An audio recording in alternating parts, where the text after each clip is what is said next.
क्रांति की शुरुआत जो है वो दूसरों से उम्मीद रखकर नहीं होती है। क्रांति की शुरुआत होती है खुद क्रांति बन जाने से।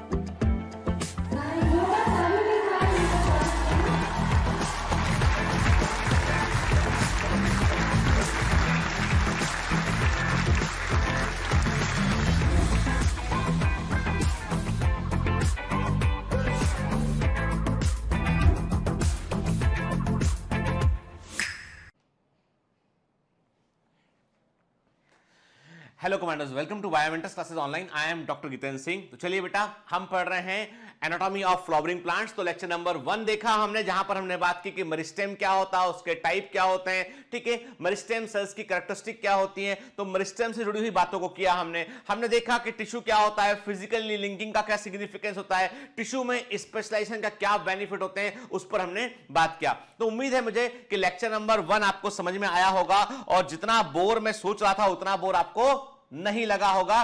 तो कोशिश करते रहिए, क्योंकि देखिए मैं पहले ही बोल दूं आपको कि मैं फिर से डिस्क्लेमर दे रहा हूं, फिर से मैं आपको डिस्क्लेमर दे रहा हूं कि भैया लेक्चर के दौरान आपको नींद आ सकती है। तो नींद आने के लिए आप मुझे जिम्मेदार ना माने, ये कंटेंट है ही ऐसा जिसके लिए हमको थोड़ा सा जो है वो बोरियत मारता। अरे मुझे भी पढ़ाने में बहुत बोर मारता है यार, सच बताऊं मत के, मतलब चैप्टर तो बोर है, उसमें कोई दो राय नहीं है, ठीक है ना। लेकिन ये है कि यार मरे बगैर तो स्वर्ग भी नहीं मिलता है, एफर्ट तो करना पड़ेगा, प्रयास तो करना पड़ेगा, है ना, ठीक है। तो एक काम करते हैं कि हम इसको एक जिम्मेदारी समझकर पढ़ लेते हैं, ताकि एग्जाम में हम कोई क्वेश्चन गलत करके ना आए, ठीक है ना। तो फिर देखो, ऐसा ना मैं बार बार बोल देता हूं, नहीं तो बोलो कि गीतेंद्र सर तो आजकल बहुत बोर हो गए हैं। तो भैया ऐसा है, अब बोर तो हम हैं। मेरी बीवी बोलती है कि आप एक बोर व्यक्ति हो। आप नहीं बोलती, तुम बोलती तुम एक बोर आदमी हो। सही लैंग्वेज उसकी ये है कि तुम एक बोर आदमी हो। तो मैं क्यों बोर हो? बोर इसलिए हो कि अपना काम दिन भर करते रहते हो, ठीक है। और तब पता नहीं गॉसिपिंग में ज्यादा मजा नहीं आता एक्चुअली, है ना, ठीक है। हालांकि भारतीय बहुत कम गॉसिप करती है, लेकिन बोलना मत यार, नहीं तो क्या है कि मतलब है ना, रिकॉर्डिंग ये जो घर से रिकॉर्ड करते रहा, सारा ये ताम झाम उठा के बाहर फेंक देगी, फिर वापस रोज ऑफिस जाना पड़ेगा, रोज लंबा लंबा ट्रेवल करके, ठीक है। खैर चलो, भूलते हैं उस बात को, अपने चैप्टर वापस लौट के आते हैं ना। क्या क्या घर अंदर की बातें बाहर निकलवाते हो, उसके बाद फिर बोलते हो कि सर बता देंगे ना, ठीक है। ये धमकी अच्छी बात नहीं है ना, किसी की कमजोरी का फायदा नहीं उठाते भाई, है ना। चलो, तो अब आपके सामने कुछ क्वेश्चन है, उनके आप उत्तर करेंगे। आपको बताना है कि ए क्या है, बी क्या है, सी क्या है, पहचान कौन के क्या है, ये ए क्या है, बी क्या है और सी क्या है, इसको पहचानिए और बताइए कि कौन से क्या है, कौन सा टिश्यू है, क्या नाम है इसका, क्या बोलोगे, यह रिश्ता क्या कहलाता है, आपको बताना है। ए क्या है, बी क्या है और सी क्या है, क्लियर, ठीक है। तो एक काम करते हैं, छोटा सा रिव्यू मार लें, है ना, फटाफट। रिव्यू ये कहता है आपसे कि देखो भैया, ऐसा है कि प्लांट में होते हैं टिश्यू, ठीक है।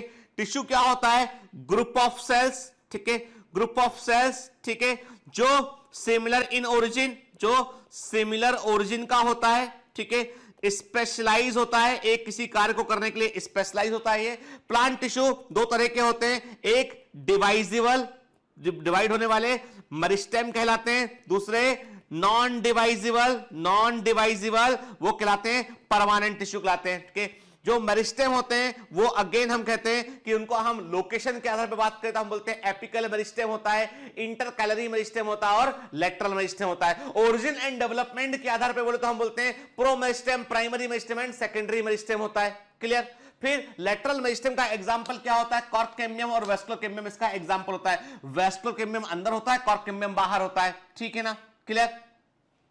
फिर हम कहते हैं कि जो मेरिस्टेमेटिक सेल्स होती हैं ये अनडिफरेंशिएटेड डिवाइडिंग सेल होती है, इनमें कैपेसिटी ऑफ डिवीजन होता है और इन सेल में सेंट्रल वैक्यूल देखने हमको नहीं मिलता है। और मेरिस्टेमेटिक सेल्स में कभी भी इंटरसेलुलर स्पेसेस नहीं होते।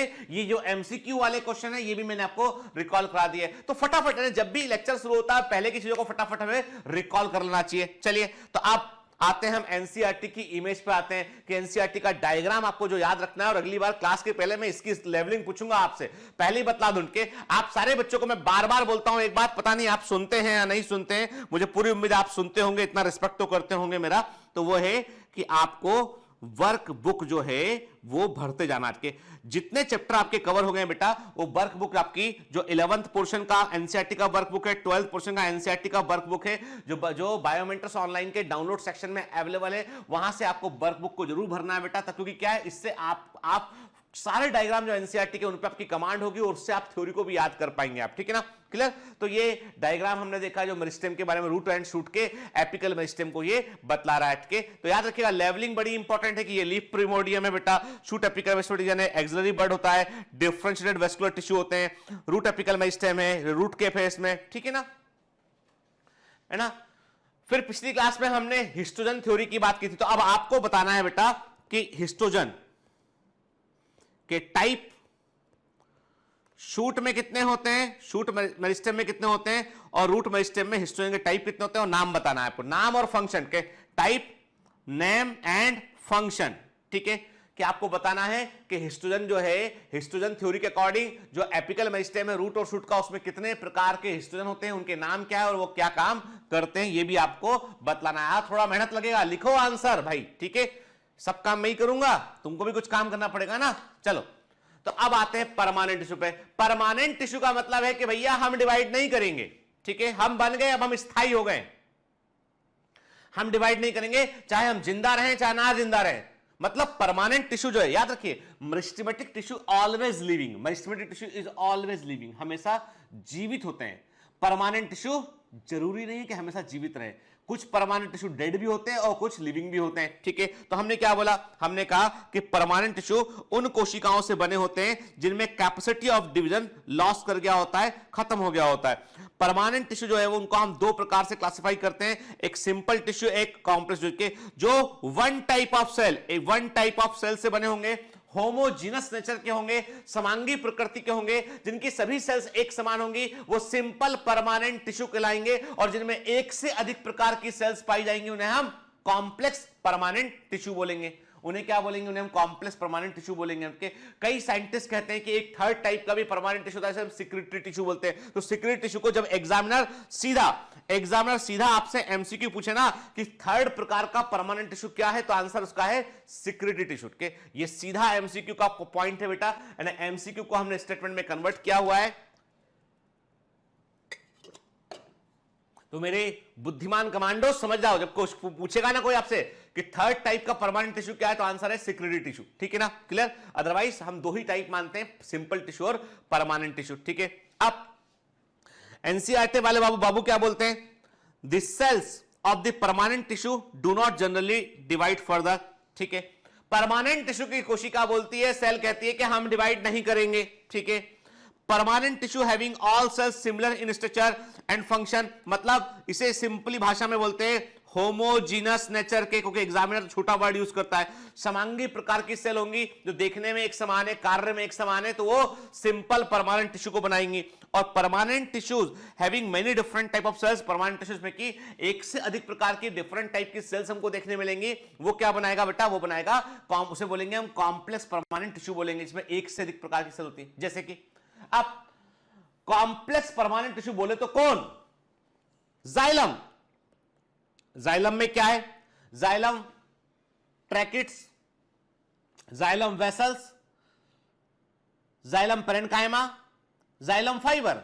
अरे जाइलम में क्या क्या है, जाइलम में वेसल है, जाइलम में ट्रैकिड है, जाइलम में पेरेन्काइमा है, जाइलम में जो है फाइबर है। फ्लोएम, फ्लोएम में क्या है, सीप ट्यूब सेल है, कंपेनियन सेल है, फ्लोएम फाइबर है, फ्लोएम पेरेन्काइमा है। एक से अधिक प्रकार की सेल जहां देखने मिलेंगी वहां पे कॉम्प्लेक्स टिश्यू बनेगा। तो कॉम्प्लेक्स परमानेंट टिश्यू के एग्जांपल क्या है, जाइलम और फ्लोएम, यही याद कर लो, बाद में जब पढ़ाऊंगा तब पढ़ाऊंगा, अभी बता रहा हूं तो दिमाग में डाल लो इसको, ठीक है, क्लियर। फिर सिंपल परमानेंट टिश्यू जो है, मैंने आपसे कहा ना, होमोजेनस नेचर के होते हैं, ठीक है, structurally and functionally similar cell से बने होते हैं, और ये तीन तरह के होते हैं, इंपॉर्टेंट है बेटा के। सिंपल परमानेंट टिश्यू जो है वो तीन प्रकार के होते हैं, तीन तरीके के होते हैं, तीन प्रकार से बने होते हैं। और ये तीनों प्रकार को डिसाइड करने के लिए सबसे इंपॉर्टेंट चीज के क्राइटेरिया बेटा वो है इसका, सुनना बात के, वो है इसका सेल वॉल का deposition, cell wall deposition and living और नॉन लिविंग नेचर, ठीक है ना, क्लियर। अब सुनना मजे की बात, यानी ये जो सिंपल परमानेंट टिश्यू जो है वो तीन तरह के होते हैं। एक होता है पैरेन्काइमा, ठीक है, एक होता है पैरेन्काइमा, दूसरा होता है कोलेनकाइमा और तीसरा होता है स्क्लेनकाइमा, ठीक है। एक है पैरेन्काइमा, दूसरा है कोलेनकाइमा और तीसरा होता है स्क्लेनकाइमा, ठीक है। तो पैरेन्काइमा बोलता है भैया कि ऐसा है कि हम वो परमानेंट टिश्यू, वो सिंपल परमानेंट टिश्यू हैं जो हर तरह के टिश्यू का पेरेंट है। क्या बोलता है पैरेन्काइमा? बोलता है हम ऐसे सिंपल परमानेंट टिश्यू है जो हर तरह के दूसरे टिश्यू का पेरेंट के समान बात करते हैं, इसलिए हमको तुम बोल सकते हो foundation tissue of plant, foundation tissue of plant बोल सकते हो। पैरेन्काइमा ने साफ साफ बोला कि देखो भैया ऐसा है, हमको जो भी मेरिस्टेम बनाता है ना तो वो हमको ही बनाता है। पैरेन्काइमा बोलता है कि जो भी मेरिस्टेम, जो भी सेल को बनाएगा, परमानेंट सेल को बनाएगा, तो बेसिकली वो हमको ही बनाता है। हम ही हैं फाउंडर, हम ही हैं फाउंडेशन टिश्यू ऑफ प्लांट, और जो बनेगा वो हमसे ही बनेगा, जो बनेगा वो हमसे ही बनेगा। कोलेनकाइमा बनना है हमसे ही बनेगी, स्क्लेनकाइमा बनना है तो हमारे ही मॉडिफिकेशन से बनेगी वो। मतलब fundamental tissue of plant parenchyma, foundation tissue of plant parenchyma, primary plant body of plant की प्राइमरी प्लांट बॉडी में मेन टिश्यू क्या होता है पैरेन्काइमा। मेरिस्टेमेटिक सेल डिवाइड होकर क्या बनाती है पैरेन्काइमा। फल के गूदे में क्या होता है पैरेन्काइमा। पित्त सेल क्या होती है पैरेन्काइमा। फूड इकट्ठा कहां होता है पैरेन्काइमा में। लीफ की मेसोफिल सेल क्या होती है पैरेन्काइमा। अरे हर जगह पैरेन्काइमा है, समझ गए, हर जगह पैरेन्काइमा है, ठीक है। पसरा हुआ है हर जगह पैरेन्काइमा, पसरा हुआ है हर जगह, पेरेंट के समान काम कर रहा है, फंडामेंटल टिश्यू है, फाउंडेशन टिश्यू है। अब खास बात कि ये बोलता है कि देखो ऐसा है, हम पैरेन्काइमा हैं लेकिन हम लेस स्पेशलाइज हैं। हमको तुम चाहो तो कोलेनकाइमा में कन्वर्ट कर लो, चाहे तो स्क्लेनकाइमा में कन्वर्ट कर लो, चाहे जो करना है वो कर लो, हमसे ही बनाना पड़ेगा लेकिन, ठीक है। तो जिसको किसी भी रूप में कन्वर्ट करना है वो आटे के समान कोमल होना चाहिए कि आपने जो भी रूप देना हो दे दिया आपने। गुथी हुई मिट्टी के समान, गुथे हुए आटे के समान होगा, किसी भी रूप में डाल दो। मतलब इनकी सेल वॉल होगी थिन, सेलुलोजिक सेल वॉल होगी, पतली सेलुलोज से बनी सेल वॉल होगी इसमें। कोलेनकाइमा बोलता है कि हम नखरीले टिश्यू हैं। सुनो कहानी, पहले सुनो कहानी, ठीक है, पहले गीतेंद्र बाबा की कहानी सुन लो। कोलेनकाइमा कहता भैया हम बहुत नखरीले हैं, हम तो बिल्कुल जो है विदेशी मैम के समान है है ना, हम बहुत नकली, हमें एक तो नंबर एक, हम ये मोनोकॉट के साथ बिल्कुल नहीं रहेंगे हम। अच्छा कोलेनकाइमा कहां नहीं रहोगे तो? हमें मोनोकॉट नहीं चाहिए। कोलेनकाइमा से बोला हम मोनोकॉट में नहीं मिलेंगे तुमको, समझ गए, ठीक है भैया हमने हटा दिया। फिर डाइकॉट में, मतलब डाइकॉट में प्रेजेंट है कोलेनकाइमा। डाइकॉट में बोले तो क्या, देखो डाइकॉट में हमको तुम ले आए हो लेकिन डाइकॉट में हम जो है वो नीचे रूट में नहीं रहेंगे हम। अच्छा ठीक है, ये बात भी मान ली। कोलेनकाइमा कभी भी रूट में नहीं मिलता है, नीचे का स्थान रूट का पसंद नहीं है। हम स्टेम में रहेंगे, ठीक है स्टेम में रहो। स्टेम में भी हम सबसे बाहर रहेंगे, आउटर लेयर में, अंदर नहीं रहोगे, अंदर नहीं रहेंगे हम क्योंकि हम नखरीले, पहले ही बोल दिया हमने। तो कोलेनकाइमा कहां, एपिडर्मिस के ठीक नीचे होती है। डाइकॉट स्टेम में, हाइपोडर्मिस में कोलेनकाइमा देखने मिलेगी। मोनोकॉट के स्टेम में कोलेनकाइमा होगी नहीं ना, पहले तो बोल दिया ना कि नहीं मिलेंगे वहां के। मोनोकॉट के रूट में नहीं होगी, मोनोकॉट के स्टेम में नहीं होगी, डाइकॉट की रूट में नहीं होगी, केवल डाइकॉट के स्टेम में होगी, वो भी आउटर लेयर में होगी, हाइपोडर्मिस में। Exclusive distribution. अब आई बात आती है स्क्लेनकाइमा की। तो स्क्लेनकाइमा कहता भैया ऐसा है, हमारा तो जीवन है, हमने जो है वो जो कुर्बान कर दिया हमने। क्यों भैया क्यों कुर्बान कर दिया? अरे मजबूती देने के लिए हमको जो है वो मार दिया गया, हमारे पास प्रोटोप्लास्ट नहीं है। हम जो है वो पौधे को मैकेनिकल सपोर्ट दे रहे हैं, ये जो फाइबर बन गए, हम फाइबर बने, जिसे तुम फाइबर बोलते हो ना। अरे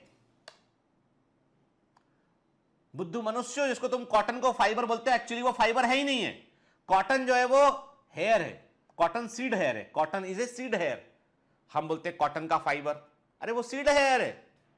असली फाइबर क्या है? जूट असली फाइबर है।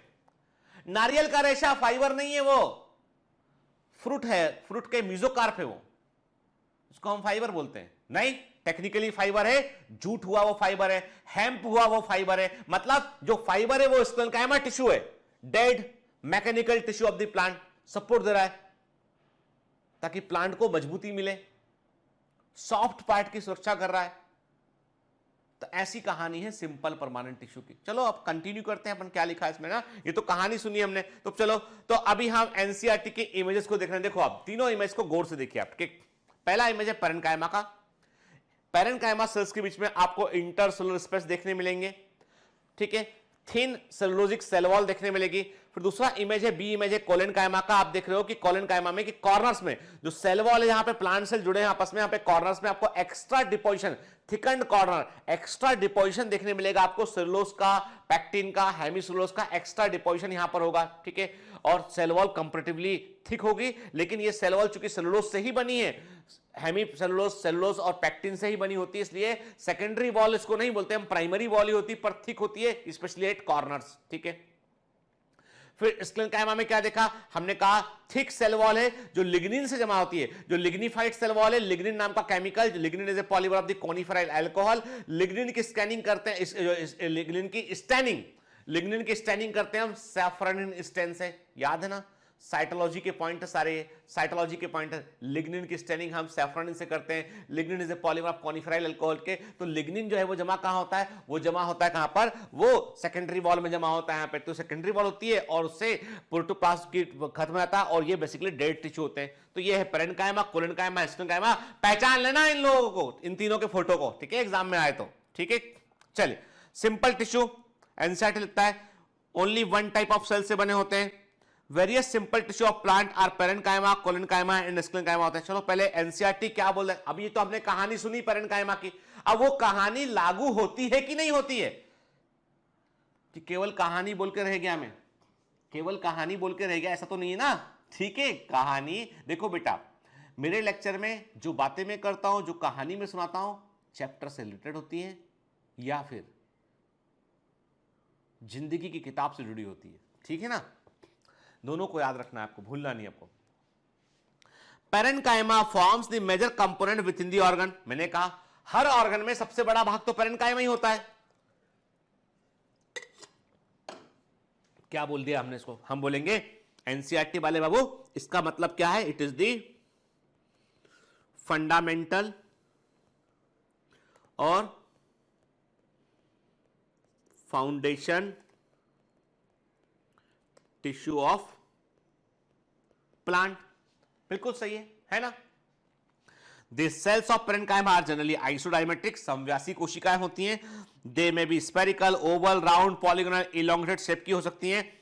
सेल वॉल पतली होती है, सेलुलोज से बनी होती है, याद रखिएगा इसको, ठीक है ना।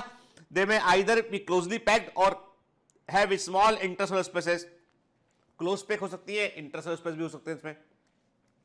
पैरेन्काइमा कई सारे काम करती है। फोटोसिंथेसिस मैंने कहा लीफ में होती है, इस फूड को स्टोर करना पिथ में होती है, सिक्रीशन करना उसमें रोल प्ले करती है। तो ये वैरायटी ऑफ फंक्शन करती है, मतलब जो फंक्शनल टिश्यू होते हैं एक्चुअली में वो पैरेन्काइमा होते हैं, ठीक है। अब थोड़ा हम अपने तरीके से बात करते हैं। Parenchyma is the most common tissue in the plant body, clear. Morphologically and physiologically unspecialised, चूंकि अनस्पेशलाइज्ड इसलिए ये can give rise to other tissues को उत्पन्न कर सकते हैं मॉडिफाइड होकर, कैपेसिटी ऑफ डिवीजन को रीगेन कर सकते हैं, सेकेंडरी मेरिस्टेम को बना सकते हैं। Form the framework of all plant organ and tissue like cortex, pith, mesophyll of leaf and floral part. मैंने कहा ना हर ऑर्गन का, प्लांट ऑर्गन का फ्रेमवर्क जो है किससे बना होता है, पैरेन्काइमा से बना होता है। पैरेन्काइमेटा सेल्स आइसोडायमेट्रिक होती हैं, समव्यासी होती है, लेकिन इनके अलग अलग शेप भी हमको देखने मिल सकते हैं, ठीक है। ये क्लोजली पैक हो सकती हैं, स्मॉल इंटरसेलुलर स्पेस वाली हो सकती हैं। और याद रखिएगा पैरेन्काइमा सेल्स के बीच में जो कनेक्शंस हैं वो प्लाज्मोडेस्माटा के थ्रू मेंटेन रहते हैं। Very very important. अब प्लाज्मोडेस्माटा क्या होते हैं, these are the thin thread like cytoplasmic strand जो एक सेल से दूसरी सेल में के बीच रन करते हैं और सेल्स के प्रोटोप्लाज्म को आपस में कनेक्ट करते हैं, और ये जो कंटिन्यूटी होती है यही कोऑर्डिनेशन बनाए रखने में हेल्प करती है, ठीक है। प्लाज्मोडेस्माटा देखने मिलते हैं। ये एक typical parenchyma cell, it is a typical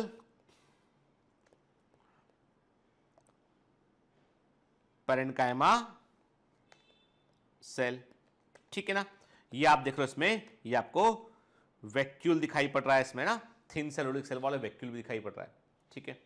when parenchymatous cells are expose to light, जब पेरेन्काइमा सेल्स प्रकाश के संपर्क में होती हैं तो इनमें क्लोरोप्लास्ट का विकास हो जाता है और ऐसी पेरेन्काइमा को हम क्लोरेन्काइमा कहते हैं। तो वेरी तो बेटा क्या होता है, एग्जाम में हम कंफ्यूज करते हैं क्लोरेन्काइमा, ध्यान से बात सुनना, क्लोरेन्काइमा एंड कोलेन्काइमा, ये वर्ड एग्जाम में हमें कंफ्यूज करता है। तो याद रखना बेटा, क्लोरेन्काइमा क्या होती है बेटा, क्लोरेन्काइमा is a parenchyma having the chloroplast, ठीक है ना, जबकि collenchyma is a different type of tissue. तो कंफ्यूज मत करना, ठीक है, collenchyma is not parenchyma, parenchyma का एक टाइप होता है क्लोरेन्काइमा। तो क्लोरेन्काइमा और कोलेन्काइमा में कंफ्यूजन मत क्रिएट करना बेटा, है ना। Collenchyma is a another type of simple permanent tissue, जबकि ऐसी पेरेन्काइमा जिसमें क्लोरोप्लास्ट होता है, ग्रीन होती है, फोटोसिंथेटिक होती है, उसे हम क्लोरेन्काइमा कहते हैं। तो लीफ मीजोफिल, जो पत्तियों की जो मीजोफिल सेल होती हैं, पत्तियों में भरी हुई जो मीजोफिल सेल होती हैं, वो एक्चुअली वो क्लोरेन्काइमा सेल होती हैं, ठीक है ना, clear. The cells of the parenchyma are involved in various physiological process, जैसे कि फोटोसिंथेसिस में, एसिमिलेशन ऑफ फूड में भोजन को स्वीकार करना, अंदर लेना, प्रोटोप्लाज्म का हिस्सा बनाना, जो डाइजेस्टेड फूड होता है उसको प्रोटोप्लाज्म का भाग बनाना एसिमिलेशन कहलाता है, ठीक है। फूड को स्टोर करना, सिक्रीशन करना, एक्सक्रीशन करना, उन सब में ये पेरेन्काइमा इन्वॉल्व होती है, ठीक है। देखिए आप लीफ मीजोफिल सेल्स को देख रहे हैं यहाँ पे हम, ये हमें लीफ मीजोफिल सेल दिखाई पड़ रही है हमें, ठीक है ना, क्लियर। आप देख रहे हैं ये, तो ये जितनी है ना, ये जो लीफ का सरफेस देख रहे हैं आप, तो जो ग्रीन सेल जितनी भी है वो सब क्या है बेटा, वो सब जो है वो लीफ मीजोफिल सेल है, ठीक है। फिर फल का जो गूदा होता है, फ्रूट पल्प होता है, पेरेन्काइमा से बना होता है, उसमें आपको इंटरसेलुलर स्पेस देखने मिलता है आपको। सीड का जो एंडोस्पर्म होता है वो भी पेरेन्काइमा से बना होता है, उसमें इंटरसेलुलर स्पेस नहीं होता है, ठीक है। एक पेरेन्काइमा सेल कई सारी कोशिकाओं के संपर्क में होती है अपने को, कि वो एक गुच्छे का ग्रुप का हिस्सा होती है, तो उस पर दूसरी सेल्स के इंप्रेशन बन जाते हैं, ठीक है। कि जैसे मान लो मैंने कहा ना कि ये एक पेरेन्काइमा सेल है, इसके इस तरफ भी एक सेल है, इधर भी एक सेल है, इधर भी एक सेल है, इधर भी एक सेल है, इधर भी एक सेल है, इधर भी एक सेल है, ऊपर भी एक सेल होगी, नीचे भी एक सेल होगी, तो हर तरह की सेल के का इंप्रेशन, उसका दबाव एक पेरेन्काइमा सेल में पड़ेगा। तो पेरेन्काइमा सेल से डायमंड होता है, डायमंड में कट्स दिखाई पड़ते हैं, ऐसी पेरेन्काइमा सेल में जो है हमको फैसेट दिखाई पड़ते हैं। तो ये बिल्कुल डीप सीटेड इंफॉर्मेशन है कि पेरेन्काइमा सेल जो क्लोजली पैक पेरेन्काइमा सेल होती है, उसमें 14 फैसेट हमको दिखाई पड़ते हैं। जब एग्जाम में पूछेगा, बिल्कुल ऐसा टिपिकल एमसीक्यू है जो पहले कभी पूछा गया है, दिमाग में रखना है आपको, ठीक है। पेरेन्काइमा में अरेंजमेंट में आपको बड़ी संख्या में वेरिएशन जो है वो देखने मिलेंगे, ठीक है। ये आप देख रहे हैं कि पेरेन्काइमा सेल्स का एक इमेज लिया गया है, तो हम देख रहे हैं किस प्रकार से क्लोजली पैक पेरेन्काइमा है, ठीक है ना। जो फैसेट बोल रहा हूं 14 फैसेट, तो फैसेट क्या होता है बेटा, देखो फॉसेट की बात कर रहा हूं मैं, वो है ये, जैसे ये फैसेट है, ये फैसेट है, ये फैसेट है, ठीक है। ऐसे 14 फैसेट हमको इसमें पेरेन्काइमा सेल में देखने मिलते हैं, ठीक है।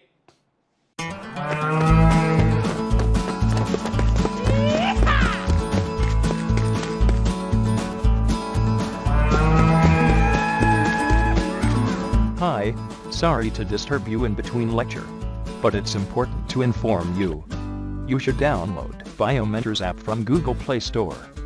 We need your support, so please take subscription to become an official commando of Biomentors. Bye bye. Continue your lecture. फिर प्राइमरी सेल वॉल होता है, मेनली सेलुलोजिक वॉल होती है, जाइलम और फ्लोएम का भी कंपोनेंट है। मैंने कहा ना, जाइलम में होती है जाइलम पेरेन्काइमा, फ्लोएम में होती है फ्लोएम पेरेन्काइमा, तो ये जाइलम और फ्लोएम का भी कंपोनेंट होता है। ये हीलिंग में हेल्प करती है, मतलब पौधे के किसी भाग में यदि चोट लग जाए ना, तो वो डैमेज पार्ट की रिपेयरिंग में के लिए हमको सेल्स को डिवाइड करना पड़ता है, तो वहां पे जो कैपेसिटी ऑफ डिवीजन जो लौट के आता है वो पेरेन्काइमा सेल में लौट के आता है, ठीक है ना। May regain the power of cell division and gives rise to secondary meristem. जो पेरेन्काइमा सेल्स होती हैं वो विभाजन की क्षमता को दोबारा प्राप्त कर सकती हैं, they have capacity to regain the cell division. तो इसका मतलब पेरेन्काइमा सेल नॉर्मली किस अवस्था में होती हैं, पेरेन्काइमा सेल होती हैं G0 फेज में होती हैं, जब जरूरत पड़ती है G1 फेज में लौट आती हैं, ठीक है ना। Cutinise parenchyma of leaf epidermis, leaf की एपिडर्मिस पर जो पेरेन्काइमा सेल होती हैं उनकी आउटर वॉल में क्यूटिन नाम का केमिकल जमा होता है। तो cutin is a polymer of fatty acid, cytology में पड़ा हुआ है, और ये प्रोटेक्टिव नेचर की होती है, वाटर के लॉस को रोकती है, ठीक है।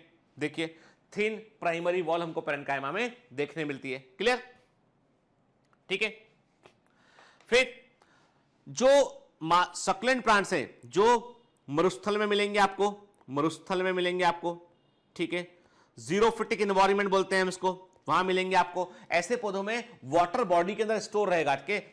चाहे हम एगेप की बात करें, चाहे हम जो है वो कैक्टस की बात करें, तो सक्लेंट प्लांट्स में पैरेन्काइमा सेल वाटर को स्टोर करती है in the form of mucilage, mucilage के फॉर्म में, ठीक है। जलीय पौधों में एक्वाटिक प्लांट्स है, इकॉर्निया की बात करें, जलकुंभी की बात करें, तो ऐसे प्लांट जो होते हैं वाटर के ऊपर तैरते रहते हैं, जो वाटर प्लांट, उन प्लांट में जो है वो पैरेन्काइमा के बीच में एयर भरी होती है, जो उस प्लांट को बायोन्सी प्रोवाइड करती है, तैरने में हेल्प देती है इसके। तो ऐसे इनमें ऐसे हाइड्रोफाइटिक प्लांट, जलोद्भिद पौधे जो पानी के ऊपर तैरते रहते हैं, उनके अंदर जो पैरेन्काइमा होती है उसमें एयर भरी होती है, ऐसी पैरेन्काइमा को हम एरेन्काइमा कहते हैं। एनसीईआरटी में नहीं है, पर one of the very common MCQ बेटा एग्जाम में, आप उठा के देख लो कोई भी एमसीक्यू बुक को, कई बार एग्जाम में पूछे गए क्वेश्चन में से एक है, ठीक है ना। इसलिए यहां पर एनाटॉमी में ये मुझसे ये मत बोलना सर एनसीईआरटी में तो 4 लाइन लिखी थी, आप 40 लाइन बता दिए हमको, नहीं बेटा, है ना। एक जो एग्जाम में आता है, जो एमसीक्यू, उसको बताना पड़ता है। आपके बैच को मुझे बार बार ये बात बोलनी पड़ती है और मुझे भी शर्म आने लगी बोल बोल के, लेकिन मैं चाहता हूं कि आप भरोसा तो करें यार। आप भरोसा नहीं करेंगे तो कैसे काम चलेगा? अपने ग्रुप पे ही शक करोगे तो कैसे काम चलेगा बेटा, है ना, ठीक है। कई लोग जो होते हैं ना, मतलब वो क्या होते हैं, वो हर जगह कंफर्ट जोन ढूंढते हैं। तो कंफर्ट जोन हर जगह नहीं मिल सकता है बेटा, ठीक है। हमें नजर रखनी कि एग्जामिनर क्या पूछता है, कहां से पूछता है। प्रीवियस ईयर मैंने कहा पहले के 10 सालों में जो क्वेश्चन पूछे गए सारे हमसे बनना चाहिए, यही तैयारी का मापदंड है, सही मापदंड है, ठीक है। चले, तो इन एक्वाटिक प्लांट, जलीय पौधों में air is present in the intersolar space of parenchyma, parenchyma के अंतर कुछ स्थानों में वायु भरी होती है, ऐसी पैरेन्काइमा को हम एरेन्काइमा कहते हैं, हाइड्रोफाइट में देखने मिलती है। पैरेन्काइमा को हम बेटा फाउंडेशन टिश्यू ऑफ प्लांट कहते हैं, और एक टर्म होता है प्रोजेनकाइमा, ठीक है, एक टर्म होता है प्रोजेनकाइमा, इसका मतलब है इलोंगेटेड पैरेन्काइमा, लंबी पैरेन्काइमा। ऐसी पैरेन्काइमा, लंबी जो पैरेन्काइमा होगी उसको क्या बोलेंगे, उसे हम प्रोजेनकाइमा बोलेंगे। और जब मैं वर्ड ये यूज करूंगा, सुनना बात को, ये टर्मिनोलॉजी है, जब मैं ऐसा बोलूंगा प्रोजेनकाइमेटस इन नेचर, मतलब कोई सेल है वो लंबी है, कोई स्ट्रक्चर है वो लंबा है, लॉन्ग है, लेंथ लंबी अधिक है उसकी, उसको प्रोजेनकाइमेटस नेचर बोलते हैं। ये एनाटॉमी की टर्मिनोलॉजी याद रखेंगे, ठीक है, क्लियर। देखो एरेन्काइमा देख रहे हैं, तो ये पैरेन्काइमा सेल्स में बीच में एयर भरी हुई है, ठीक है। स्टैनिंग करने के बाद इसको देख रहे हैं, क्लियर, ठीक है। ऐसी पैरेन्काइमा जो स्टार शेप होती है उसे हम क्या बोलते हैं, जो स्टार, जैसी पैरेन्काइमा जो स्टार शेप होगी उसके लिए क्या वर्ड यूज करेंगे, उसके लिए हम वर्ड यूज करेंगे स्टीलेट पैरेन्काइमा बोलेंगे उसको हम, के। ऐसी पैरेन्काइमा, ये सब एमसीक्यू है, ये सब एमसीक्यू है बेटा, ठीक है। ऐसी पैरेन्काइमा जिसमें कि एक्सक्रीटरी मटेरियल भरा होता है, tannin, oil, crystal of calcium oxalate, crystal of calcium oxalate, graphites और crystal of calcium carbonate, cystolith, ठीक है ना बेटा, है ना। और सिस्टोलिथ कंटेनिंग सेल आती है लिथोसाइट। ये सब नॉलेज होना चाहिए आपको, के मतलब क्रिस्टल जो है कैल्शियम ऑक्सलेट के क्रिस्टल्स को हम ग्रेफाइट्स कहते हैं, ठीक है। सुई के समान नुकीले दिखाई पड़ते हैं, सेंट्रल वैक्यूल के अंदर प्रेजेंट होते हैं, और कैल्शियम कार्बोनेट से बने होंगे तो सिस्टोलिथ बोलते हैं। सिस्टोलिथ कंटेनिंग सेल्स को हम लिथोसाइट सेल्स बोलते हैं, ठीक है। और एक्सक्रीटरी, ये सब एक्सक्रीटरी मटेरियल कैटेगरी में आते हैं। तो वो जिस पैरेन्काइमा सेल में एक्सक्रीटरी मटेरियल इकट्ठे होते हैं बेटा, उसे हम क्या बोलेंगे, उसके लिए हम वर्ड यूज करते हैं, इडियोब्लास्ट वर्ड का हम उसके लिए यूज करते हैं। हम उसकी क्या बोलते हैं, उसे हम बोलते हैं इडियोब्लास्ट कहते हैं उसे हम, ठीक है। मेन टिश्यू ऑफ पिथ और मेडुला, पिथ या मेडुला का मेन टिश्यू क्या होता है, पैरेन्काइमा होता है। ये सारे एमसीक्यू हैं, ठीक है ना, जिनको हमने स्टेटमेंट में कन्वर्ट कर दिया आपकी सुविधा के लिए, क्लियर, ठीक है। अब आते हैं अगले टिश्यू पे, कोलेनकाइमा। कौन है ये, नखरीली मैडम है, ठीक है ना। मतलब मैडम बोलने का मतलब ये नहीं है, मतलब इसका मतलब ये आप जेंडर स्पेसिफिक मत लीजिएगा इसको, कहने का मतलब याद रह जाए हमें कि भाई ये ऐसा है कि हम यहां नहीं, हम वहां नहीं, ठीक है ना, ठीक है। तो हालांकि मैं जब कभी जाता हूं कहीं पर किसी के रिलेटिव के यहाँ पे, तो वो मतलब कभी किसी के यहाँ जाते हैं तो वो मेरे को सब लोग ऐसे ही बोलते हैं, कोलेनकाइमा ही मान के चलते हैं मेरे को, के ऐसा नहीं वैसा नहीं, कि मतलब मेरे को पता नहीं क्या हाइजीन को लेके, सबको लेके मैं बहुत ज्यादा फजी टाइप का मतलब मेरी अब हैबिट में आ गया है एक्चुअली, मेडिकल प्रोफेशन में जब से आया है और थोड़ा सा हैबिट में आ गया है, तो उसके चलते जो है ना, मतलब कोई एक ग्लास पानी भर के देता, मैं बोलता भैया ग्लास को अच्छे से धो लेना, ठीक है, फिल्टर का पानी लेके आना। तो क्या होता है कि अब मेरे जैसे इन लॉज वगैरह कभी जाता हो तो वो क्या करते हैं, सिंपल बिस्लरी का पूरा कैरेट खरीद लाते हैं और ला कर देते हैं, जीजा जी ये पानी पीना हो तो बोतल उठा लेना। अब वो उतना भी कष्ट नहीं करते कि पानी दे दे वो, ठीक है। तो ये ऐसा कभी कभी होता है एक्चुअली। तो अभी कहने का मतलब है कि मैं एक तरह का कोलन कायम ही हूं, ठीक है। तो अब ठीक है ना, तो कहने का मतलब है कि भैया मोनोकॉट में नहीं, रूट में नहीं, स्टेम में, वो भी सबसे ऊपर एपिडर्मिस के ठीक नीचे, है ना, क्योंकि एपिडर्मिस तो बाहर रहेगी, उसके अंदर हाइपोडर्मिस में कोलन कायमा मिलेगा, ठीक है। चलिए देखते हैं क्या लिखा है यहां पे। The collenchyma occurs in layers below the epidermis। मैंने कहा ना एपिडर्मिस के ठीक नीचे, क्या बोलते हैं इस लेयर को? इस लेयर को बोलते हैं हाइपोडर्मिस। याद रखना, एनसीईआरटी ने चीजों को छोड़ा हुआ है, टर्मिनोलॉजी दिमाग में रखना आप इसको के।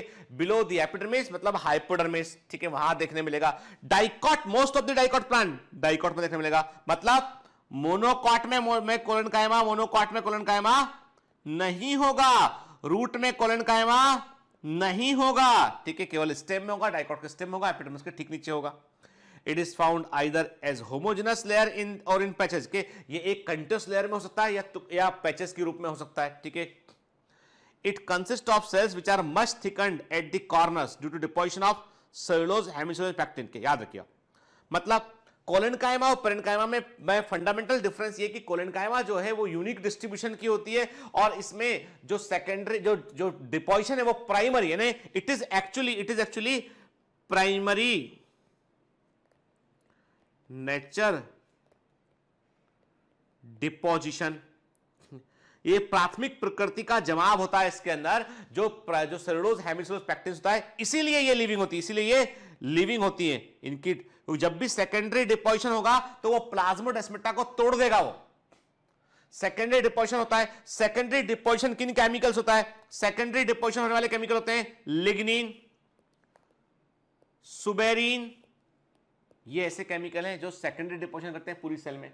याद है ये सब कहां पढ़ा है? आप बोलते थे sir said cell unit of life को पढ़ाने में आपने 25 लेक्चर लगा दिए, इतना लंबा पढ़ा दिया आपने, ऐसा क्या ये साल भर ये पढ़ेंगे? देखो बेटा, वो पूरा नॉलेज हर जगह काम आ रहा है। जब फिजियोलॉजी पढ़ेंगे ना हम, प्लांट फिजियोलॉजी, तो वहां भी काम आएगा वो, ठीक है। तो कहने का मतलब ये है बेटा कि यहां पर प्राइमरी नेचर का डिपोजिशन होता है बेटा, सेलुलोज हेमिसेलुलोज पैक्टिन से होता है। डिपोजिशन मेनली कहां होता है? कॉर्नर्स पर होता है, ठीक है, ये इसकी कैरेक्टरिस्टिक होती है। Collenchymatous cells are oval, spherical, polygonal और ऑफन कंटेन क्लोरोप्लास्ट भी हो सकता है इनमें। This cells assimilate food when they contain chloroplast. जब क्लोरोप्लास्ट इनमें होता है तब इनमें जो है वो ये फूड को जो है वो बनाती हैं। और इन सेल्स में इंटरसेलुलर स्पेस एब्सेंट, इनमें इंटर याद, कोलेनकाइमा में इंपॉर्टेंट है बेटा, एमसीक्यू याद रखना है इसको।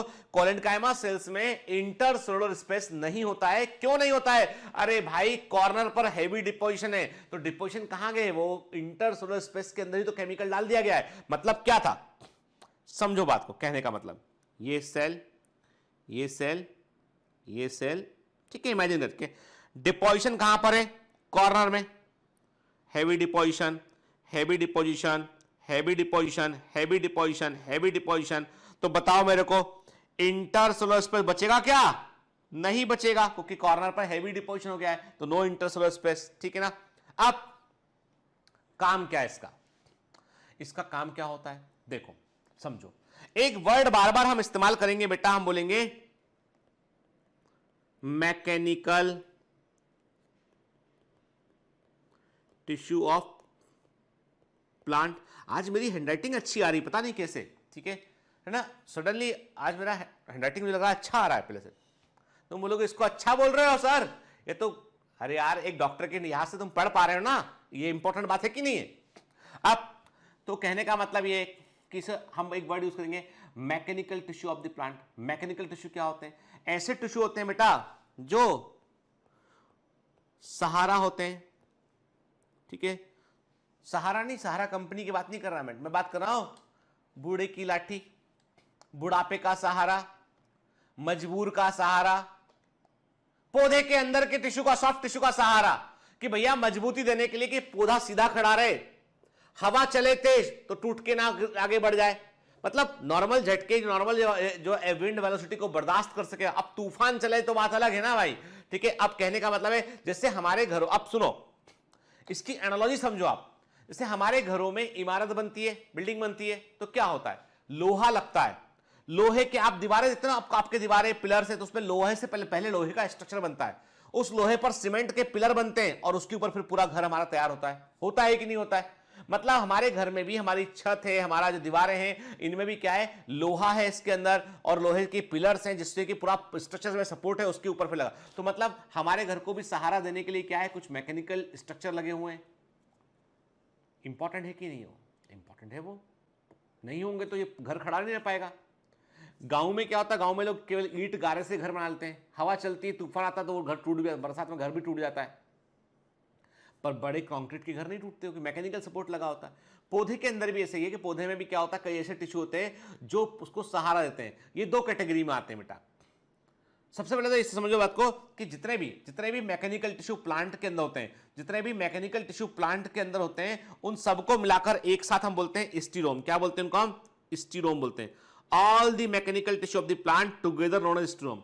एक पौधे के सारे मैकेनिकल टिश्यू एक साथ क्या कहलाते हैं? वो स्टीरोम कहलाते हैं वो, ठीक है, क्लियर। और उसमें से जो मैकेनिकल टिश्यू है वो दो तरह के हैं, एक है लिविंग मैकेनिकल टिश्यू, दूसरे हैं नॉन लिविंग। सबसे मजबूत होते हैं नॉन लिविंग, ठीक है। लिविंग मैकेनिकल टिश्यू होते हैं और non living. Living mechanical tissue plant का होता है कोलेनकाइमा और नॉन लिविंग होता है स्क्लेनकाइमा, ठीक है ना। तो क्या लिखा है यहाँ पे एनसीईआरटी में? They provide mechanical support to the growing part, mechanical support to the growing part of the plant as young stem and petiole of the leaf. तो ये यंग स्टेम में, लीफ के पेट्यूल में ये सपोर्ट प्रोवाइड करते हैं, क्या करते हैं? सपोर्ट प्रोवाइड करते हैं, ठीक है। मैकेनिकल सपोर्ट सहारा प्रोवाइड करते हैं, ठीक है। थोड़ा अपने तरीके से बात कर लेते हैं। कोलेनकाइमा दूसरे प्रकार का सिंपल टिश्यू है जो मोर और लेस इलोंगेटेड सेल से बना होता है। Primary non lignified cell wall होती है।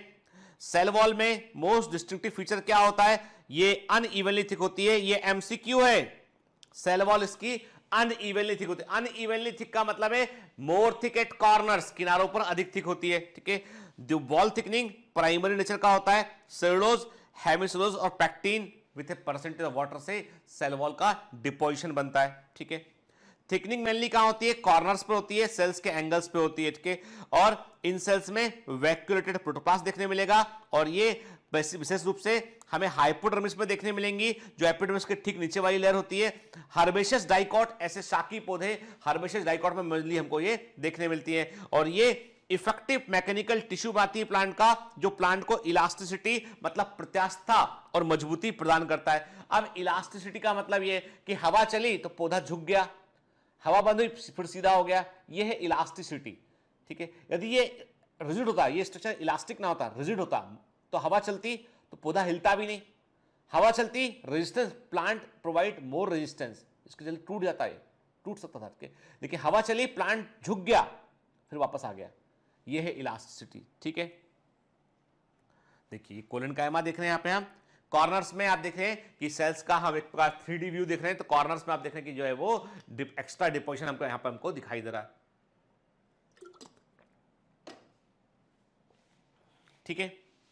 Collenchyma unique in distribution, present only in dicot, present only in stem, present only in cortex, hypodermis में होता है, कॉर्टेक्स का आउटर लेयर होता है हाइपोडर्मिस।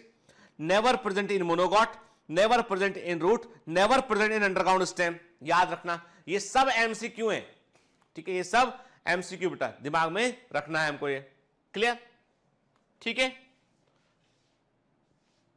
जागो, सो तो नहीं गए तुम पक्का?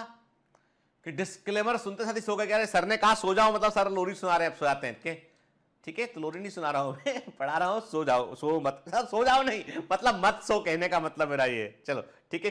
अब कहां मिलता है हमको ये? यंग स्टेम के किनारों पर एंगल से मिलता है, मिड रिप ऑफ लिप में भी सपोर्ट की होती है, वहां मिलता है हमको, और फ्लावर के स्टॉक में भी हमको कोलेनकाइमा देखने मिलता है। याद रखिएगा इसको, ठीक है ना, क्लियर, ठीक। ये collenchyma living mechanical tissue of plant होता है। पौधे के सभी मैकेनिकल टिश्यू को एक साथ स्टीरोम कहते हैं हम। स्टीरोम में क्या शामिल है? Collenchyma plus स्क्लेनकाइमा। कोलेनकाइमा पौधे को टेंसाइल स्ट्रेंथ प्रोवाइड करता है, तनकर खड़े रहने का सामर्थ्य, सीधा खड़ा रहता है, रीढ़ की हड्डी के समान है कोलेनकाइमा, ठीक है। मैकेनिकल सपोर्ट प्रोवाइड करता है, और ये क्लोरोप्लास्ट होगा तो ये फोटोसिंथेटिक भी होता है, ठीक है। याद रखना बेटा इसको ना, इंपॉर्टेंट है, हर चीज एमसीक्यू ये। एनाटॉमी में जो भी मैं एनसीईआरटी के अलावा लिखा रहा हूं, they all are MCQ, please, clear, ठीक है। Collenchyma main supporting tissue in young plants and climbers. Collenchyma जो यंग प्लांट्स और क्लिम्बर्स है, मेन सपोर्टिंग टिश्यू होता है इसके, में protect vascular bundles of leaves के, ये लीफ में वेस्कुलर बंडल्स की सुरक्षा भी करता है, याद रखना। ये सब डाइवर्स फंक्शन है इसके बेटा, याद रखना हमको, ठीक है ना, क्लियर। चलिए अब आते हैं तीसरे सिंपल परमानेंट टिश्यू पे, स्क्लेनकाइमा पे। किसकी कहानी क्या है? मैंने कहा डेड होता है, लिग्निन जमा होता है, फाइबर प्लांट के यही होते हैं, लंबा इलोंगेटेड होता है, प्रोजेनकाइमेटस नेचर का होता है। Sclerenchyma consist of long narrow cells with thick and lignified cell wall, और लिग्निफाइड सेल वॉल होगा मतलब devoid of protoplast, devoid of protoplast, protoplast नहीं होगा मतलब डेड सेल स्ट्रक्चर होगा। इसमें फ्यू न्यूमरस पिट होंगे, सेल वॉल में छेद होंगे ना, वो पिट्स कहलाएंगे, पिट कहलाएंगे, न्यूमरस पिट्स होंगे इसमें, ठीक है। यूजली डेड होता है, विथआउट प्रोटोप्लास्ट होता है, प्रोटोप्लास्ट में नहीं होता है, ठीक है। On the base of variation inform structure on origin development, उसके आधार पर स्क्लेनकाइमा जो है वो फाइबर हो सकते हैं। देखो सिंपल सी बात है, फंडा एनसीईआरटी जो लिखा उसको हम सिंप्लीफाइड करते हैं कि जो स्क्लेनकाइमा टिश्यू है वो कहता है कि हम दो तरह के हो सकते हैं, एक तो लंबे हो सकते हैं या किसी और आकार के, मतलब एक तो हम लंबे हो सकते हैं या किसी और आकार के हो सकते हैं हम, ठीक है।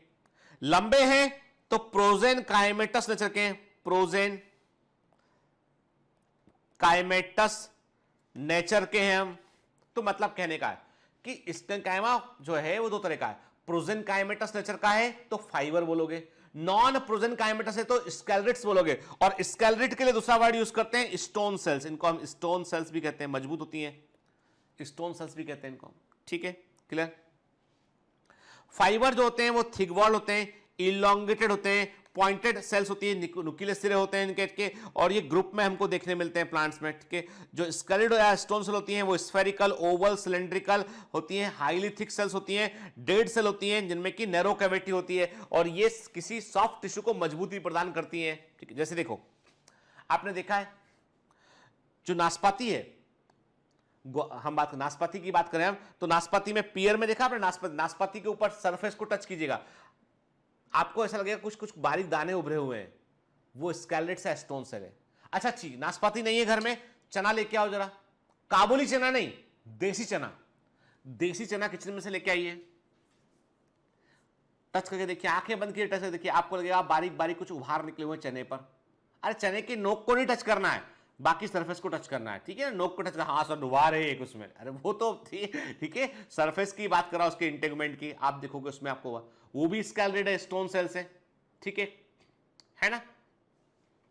तो एक्चुअली में क्या होता है, जैसे हम बात करते हैं बेटा, जैसे पल्प ऑफ फ्रूट से, हम पल्प ऑफ फ्रूट की बात करें, ग्वावा हुआ, पियर हुआ, सपोटा हुआ, चीकू की बात कर रहे हैं टाइम के, लेग्यूम्स का सीड कोट हुआ, चाय टी लीव्स हुई, इनकी सरफेस को टच करोगे हल्का उभार दिखाई पड़ेगा आपको, वो स्टोन से स्केलेटेड होती है, ठीक है। Sclerenchyma provide mechanical support to organ. तो ये जो एग्जांपल है ना एनसीईआरटी के example, very very important in NCERT, मतलब आपको स्केलेटेड या स्टोन सेल कहां देखने मिलेगी, आपको किन फलों के गूदे में देखने मिलेगी, ग्वावा अमरूद, पियर नाशपाती, सपोटा मतलब चीकू, उसके गूदे में देखने मिलेगा, बारीक बारीक कण होंगे उसके, आप टच करके देखना, आपको बारीक बारीक कंकड़ से समझ में आएगा उसमें के।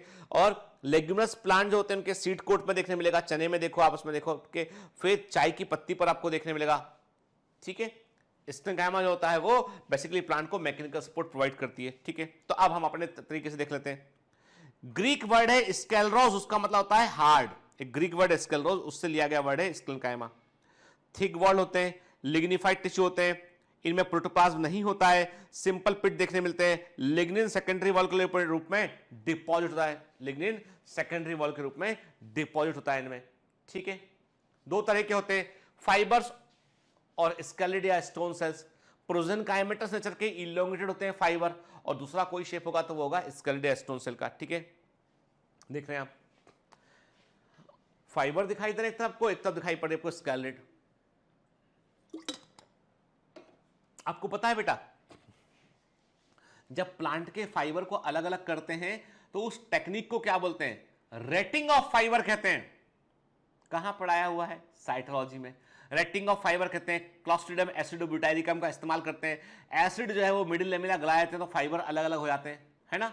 ठीक है, फिर फाइबर इलोंगेटेड होते हैं, पॉइंटेड नीडल लाइक स्ट्रक्चर होते हैं, नुकीले सिरे होते हैं। टैपरिंग एंड का मतलब होता है नुकीले सिरे, टैपरिंग एंड का मतलब होता है नुकीले सिरे। ठीक है, हमेशा डेड होते हैं। ये एपिकल मेरिस्टेम के प्रोकैम्बियम से बनते हैं या कैम्बियम की फ्यूजिफॉर्म इनिशियल सेल से फाइबर जन बनते हैं। फाइबर बनते हैं, कैम्बियम जो होता है वेस्कुलर कैम्बियम होता है उसकी फ्यूजिफॉर्म इनिशियल सेल से बनते हैं, या एपिकल मेरिस्टेम की प्रोकैम्बियम से ये बनते हैं। ठीक है, ये है एक फाइबर। देखो टैपरिंग एंड है ना, नुकीले सिरे इसमें दिखाई पड़ रहे हैं हमको। ठीक है, हट जाता हूं। देखो गुच्छे में, बंच में हमको फाइबर ये दिखाई पड़ रहे हैं, है ना?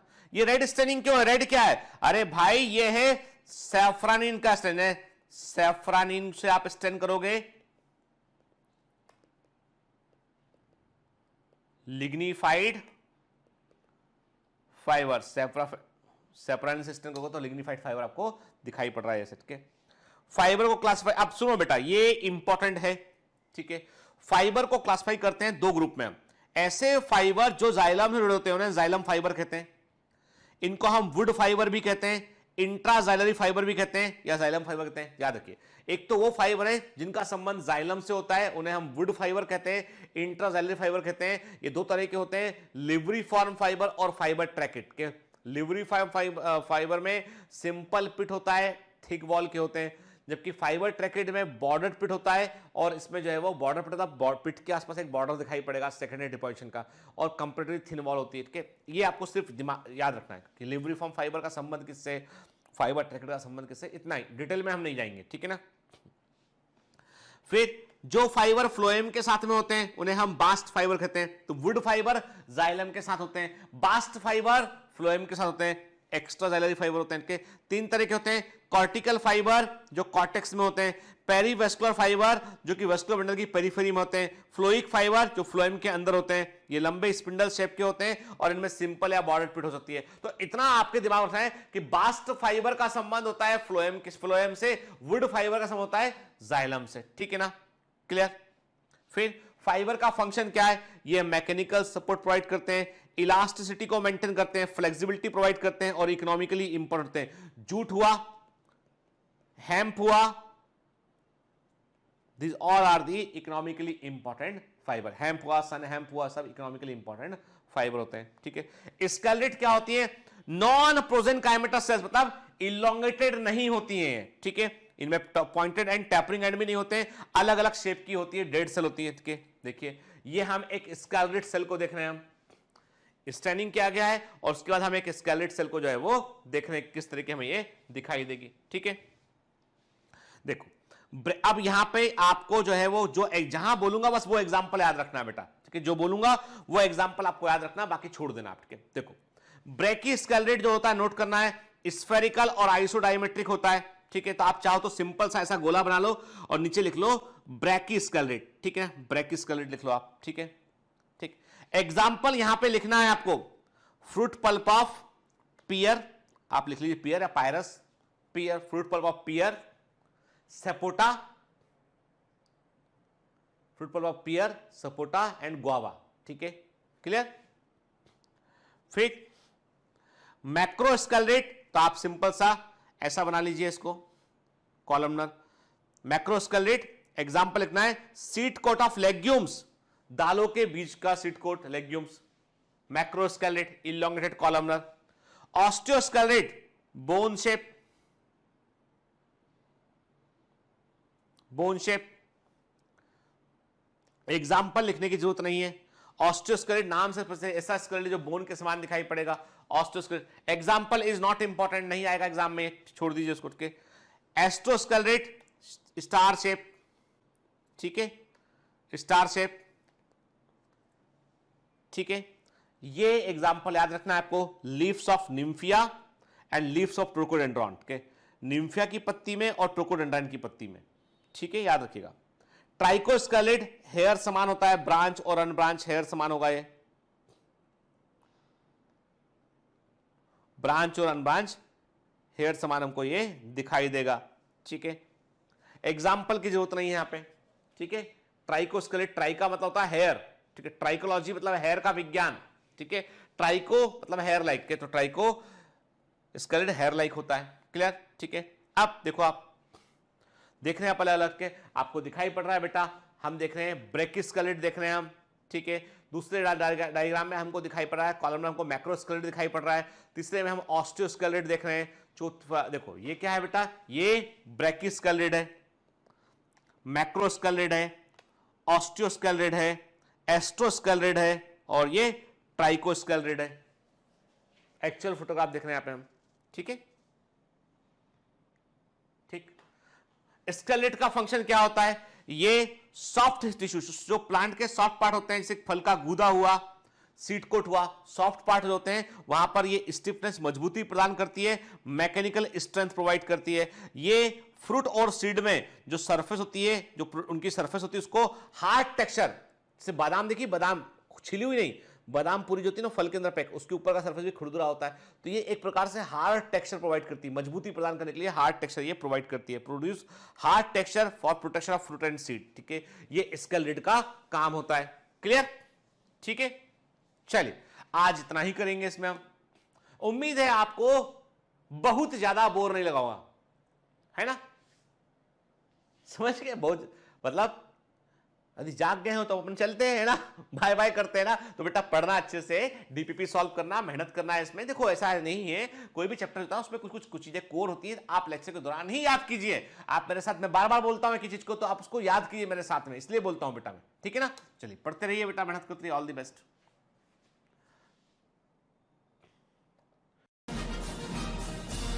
Hi. To become an official commando of Biomentors, join us at www.biomentors.online. Here you can solve daily practice papers, an online test. You can download performance enhancement sheets. You can track your progress. You can interact with other fellow commandos. Join us and prepare yourself. It's a commando training for your success. Download Biomentors online app from Google Play Store.